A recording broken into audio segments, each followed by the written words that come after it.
Halo teman-teman, selamat datang di Sumber Artikel.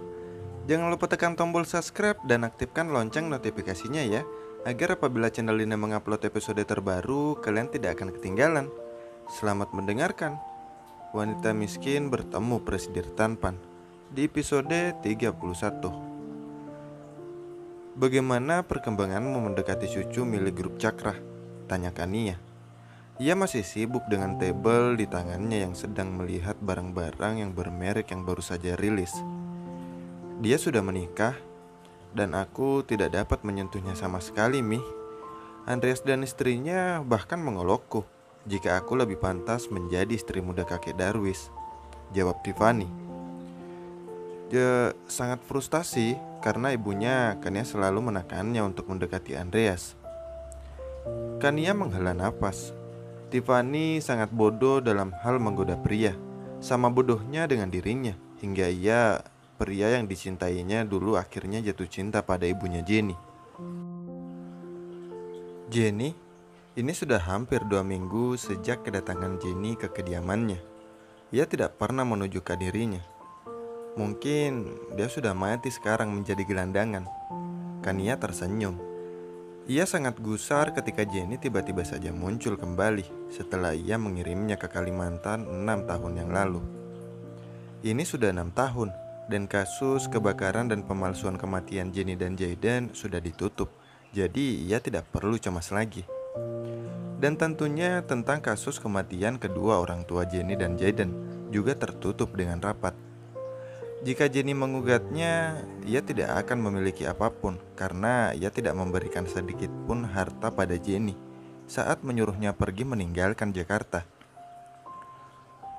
Uang telah berada di pihaknya dan sesuatu hal yang mudah untuk menyingkirkan Jenny jika ia berani menampakkan diri di hadapannya lagi. Sebaiknya kali ini jangan sampai gagal.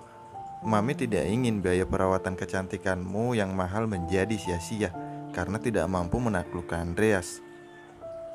Tekan Kania tepat saat mobil yang mereka kendarai berhenti di depan pintu masuk perusahaan grup Cakra. Aku tidak mau menjadi perusak rumah tangga orang, Mi. Percayalah padaku jika aku akan membuat grup Cakra berinvestasi perusahaan kita tanpa harus menggoda Andreas, ucap Tiffany meyakinkan. Perusahaan kita akan berada di ambang kehancuran jika grup Cakra tidak segera menyuntikkan modal pada perusahaan kita, Tiffany. Apa kamu ingin kembali miskin seperti dulu? Tiffany terdiam.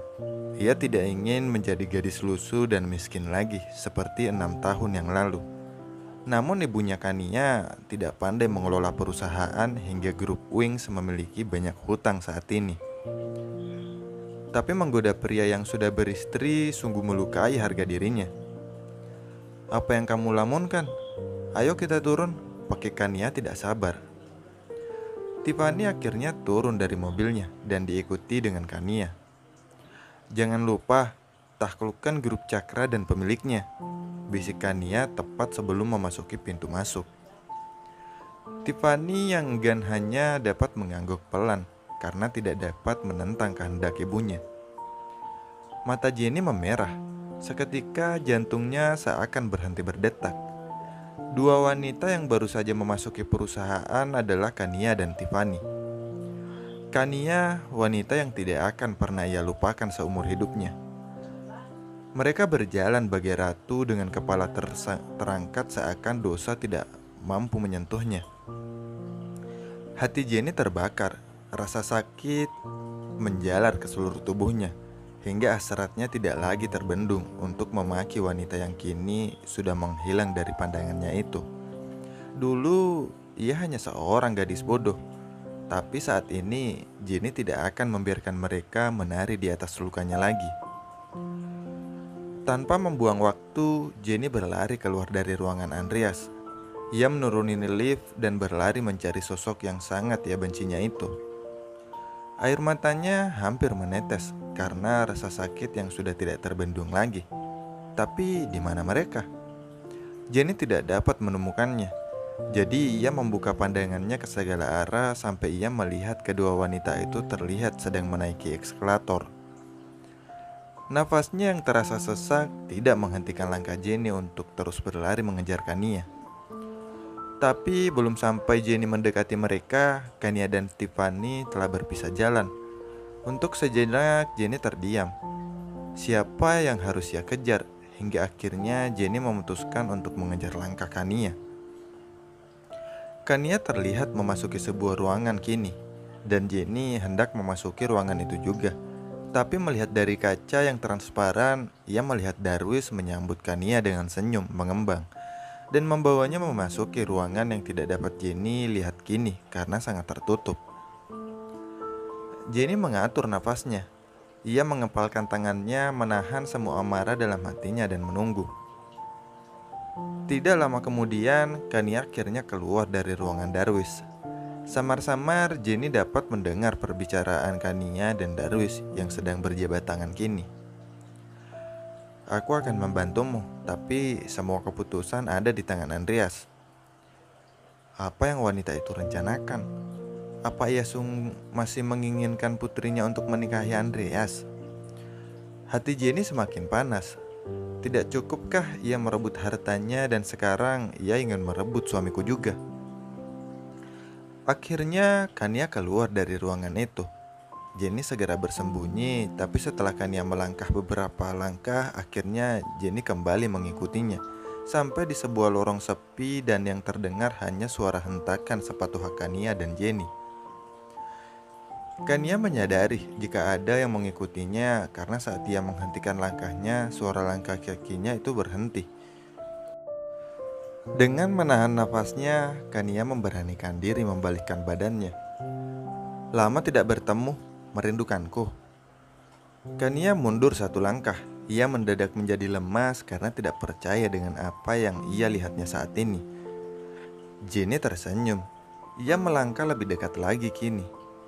Sebisa mungkin Jenny menutup ketegangannya dan mencoba bersikap setenang mungkin. Dan melihat tubuh Kania yang bergetar membuatnya menyunggingkan senyumannya. Tante, apa kabarmu? Aku tidak mengenalmu. Suara Kania mendadak keluh. Meskipun ia mengarang, tapi Jenny dapat merasakan ketakutan dari dalam diri Kania. Jenny terlihat sangat berbeda dari terakhir kali yang dilihatnya. Kania sungguh tidak dapat memahaminya. Kania baru akan meninggalkan Jenny sampai Jenny menarik pergelangan tangannya dan membuat langkahnya terhenti. Mengapa kamu takut padaku? Tanya Jenny kembali. Tatapannya sudah siap untuk menghabisi semua keangkuhan dalam diri Kania. Lihatlah, Jenny melihat dari ujung kaki hingga kepala bagaimana penampilan Kania saat ini. Kamu masih terlihat seperti pembantu bagiku, ucap Jenny. Sebuah kesalahan dalam hidup ibunya karena mengangkat anak pembantu mereka menjadi adik angkatnya, dan kini membuatnya mereka merebut semua miliknya. Bibi, bisik Jenny. Air mata tanpa sadar lolos dari pelapuk mata Kania. Jenny sangat menakutkan dengan semua senyuman penuh artinya. Mungkin karena rasa bersalahnya, atau mungkin karena semua dosa-dosanya kepada Jenny. Tapi Jenny saat ini sepertinya siap untuk mencekiknya. Bahkan tatapannya yang tajam itu mampu membuat Kania merasa sesak napas. Aku mungkin hanya gadis bodoh dan polos saat itu. Omonganmu yang dulu sangat menakutkan bagiku, tapi sekarang hanya terdengar seperti omong kosong di telingaku, ucap Jenny.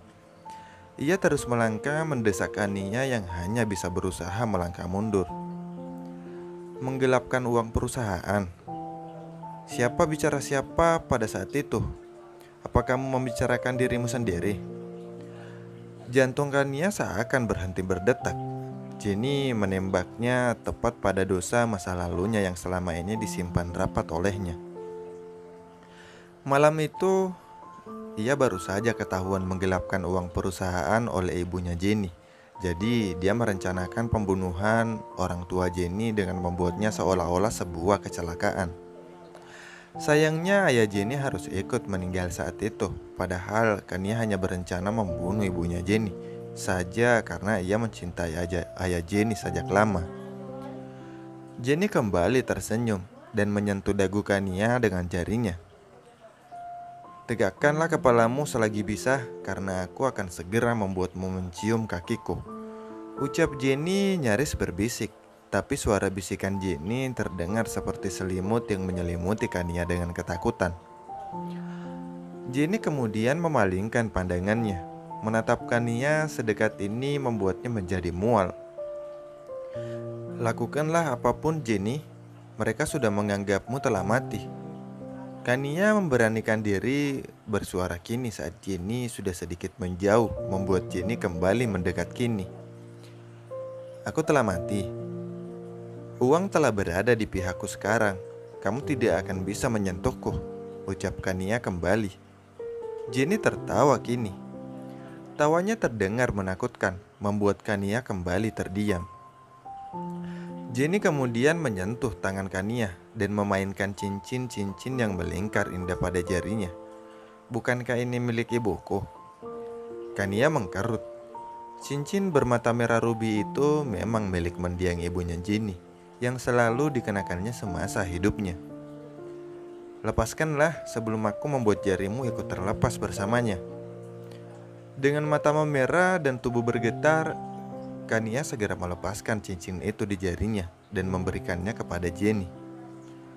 Tanpa membuang waktu, saat Jenny masih memandangi cincin itu, dengan cepat Kania berjalan meninggalkan Jenny sebelum Jenny mengelucutinya dengan membongkar semua dosa masa lalunya.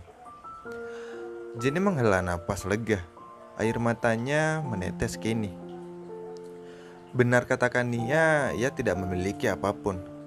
Tapi apa maksud Kania jika semua orang menganggapnya telah mati? Apa yang sebenarnya iblis wanita itu katakan tentangku? Hati Jenny terasa sesak, tapi ia tidak boleh menjadi lemah. Jadi Jenny dengan cepat menyeka air matanya dan memasukkan cincin milik ibunya ke dalam tasnya. Langkah Jenny menjadi gontai kini. Ia masih tidak dapat berhenti memikirkan maksud dari ucapan Kania yang mengatakan jika ia telah mati. Ingatannya kembali menerawang jauh ke masa saat ia baru saja pulang dari pemakaman orang tuanya. Kania menghampirinya dengan gusar dan mengatakan telah terjadi kecelakaan di perusahaan. Mereka bilang ibunya menggelapkan uang perusahaan. Pergi dengan Jayden bersama Mina. Tante yang akan menggantikan ibumu menerima hukuman atas apa yang diperbuatnya. Sungguh bodoh, ucap Jenny pelan saat mengingat ucapan Kania. Harusnya ia tidak begitu bodoh saat itu. Siapa yang bodoh? Jenny menoleh dari masa asal suara yang sangat dikenalnya itu. Andrea saat ini sedang tersenyum ke arahnya, dan seketika kesedihan di dalam hatinya perlahan memudar. Andreas menyadari jika Jenny terlihat sedikit pucat saat ini, dan senyumnya tidak secara biasanya. Ia berjalan mendekat dan memeluknya dengan erat. "Apa aku terlalu lama?" tanya Andreas. Jenny hanya menggeleng pelan dan membalas pelukan Andreas. Morpin dan Bunga yang menyaksikan tingkah pasangan pengantin baru itu akhirnya memilih untuk meninggalkan mereka berdua. "Mengapa kamu bisa di sini? Apa kamu bertengkar dengan kakekku?" tanya Andreas seraya melepas pelukannya. "Tidak, aku kan cucu menantu yang baik," ucap Jenny tersenyum membuat Andreas ikut tersenyum senang. "Mari kita pulang." Andreas akhirnya membawa Jenny keluar dari lorong itu dan menggandengnya sepanjang jalan menuju pintu keluar. Saat mereka hendak memasuki mobil, Jenny melihat Kania yang juga akan memasuki mobil bersama Tiffany. Jadi Jenny dengan sengaja bergelayut manja pada Andreas, dan dengan senang hati Andreas menerimanya dengan penuh rasa bahagia. Kania menahan nafasnya. Ini sungguh mimpi buruk. Bagaimana bisa Jenny menjadi istri Andreas? Terima kasih banyak telah mendengarkan sumber artikel ya. Saat sekarang sumber artikel akan aktif kembali ya. Dan mohon dukungannya dengan like beserta komentar kalian. Tunggu episode selanjutnya. Bye bye.